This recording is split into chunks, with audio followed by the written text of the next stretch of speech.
Hi, I'm G, trying to call my cat in here, and I'm going to show you how I do the sub-Q fluids for my cat. She's in renal failure, her numbers are high.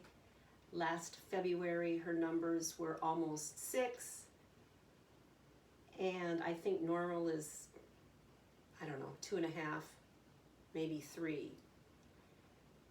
And in March, I started to do the sub-Q fluids. The vet showed me how. And first let me say, I'm not a veterinarian. I'm not a vet technician. I have no medical training at all. Sophie, but I do have a rescue cat. And the vet showed me how to do this. And I've been doing this once a week since March. And recently decided to up it to every 6 days. Sophie, so want to come and get a treat? Come and get a treat, Sophie. First we gotta have the cat, right? Come on, Sophie, come and get a treat. I try to make it a fun experience for her. Sophie. Sophie, come on. But she's in front of the fire, so she might not want to leave the fire. Come on, Sophie. All right, in the meantime, I'll show you. I keep the bag right here behind the curtain, so it's ready to go. And I give her the treatment on the bed, on her blanket that she's used to, where she likes to be. And this just hangs here. And the vet showed me that on the needle, once you take the needle off and look at the needle, there's a little, like the little puncture, and you want that hole on the top. So what the vet showed me how to do, she said, you take the scruff of the neck and hold it up and kind of make a tent with the scruff, and then you can feel with your finger and kind of make a little pouch in there with your finger, and then with the needle you go straight in parallel into that pouch of skin, and then once it's in, you turn on the fluid and it starts going. And I'm supposed to give her, on the bag it has little marks, and I'm supposed to give her from one mark to the next mark. And before I start, I always put on a new needle after the last treatment, but before I start, you unhook one, and then I turn the other on. Come on, Sophie. And just run a little bit of fluid out the needle.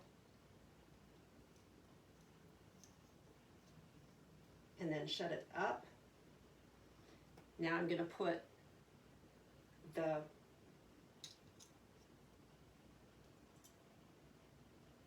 little cap of the needle back on. My father was a country veterinarian, and I did see him doing treatments to lots of animals, holding them by the scruff of the neck, and I thought, I got this, no problem. So when I went into the vet office for her to show me how to do it, the first thing I did was poke myself with the needle and bled all over the place. So you have that. So I would really suggest you work with your veterinarian and have him or her show you how to do it. So let me get my patient, because she usually comes, but the lure of the fire is just too much. Sophie, come on. Come on.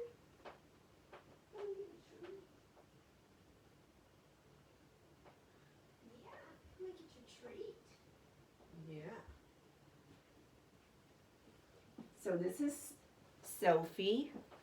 She's a rescue cat. She's about 13, maybe 14. I've had her 12 years, and she's a good girl. So come on up, Sophie. Come on, we'll get you a treat. Come on, jump up here. Come on, come and get a treat. Come on, come on up. Come and get a treat.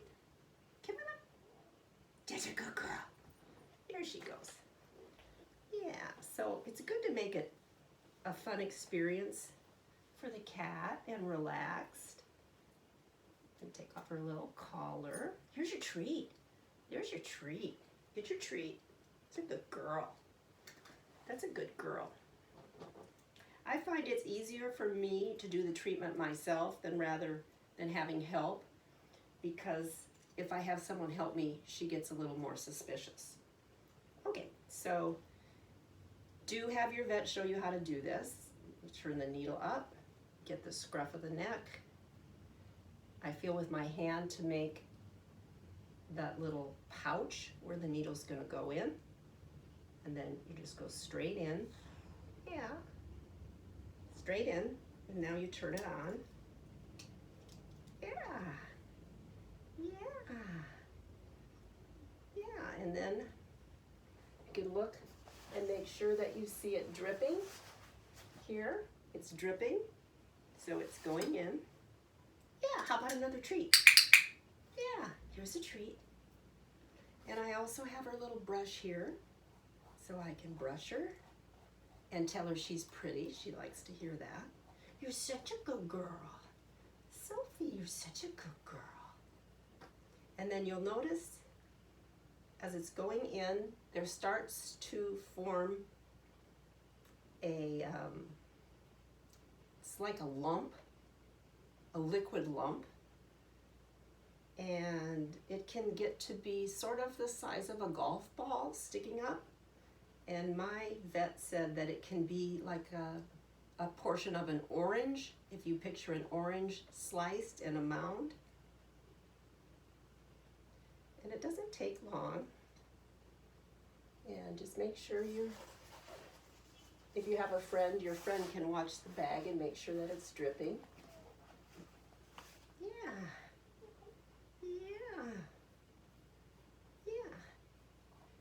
You're a good girl. You're getting your treatment, yeah. Do you want another treat? How about another treat? Here, you get a treat. Yeah. Yeah. Yeah. Yeah. Yeah.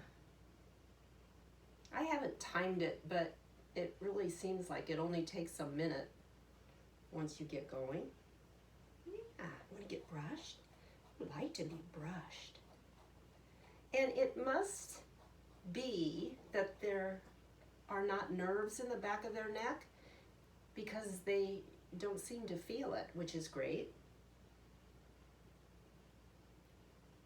And again, have your vet show you how to do this and practice it with the vet watching if you're going to do this, and make sure the vet knows how many times a week you're doing it, if it's once a week or once every 8 days or 10 days. Okay, let me check my output here.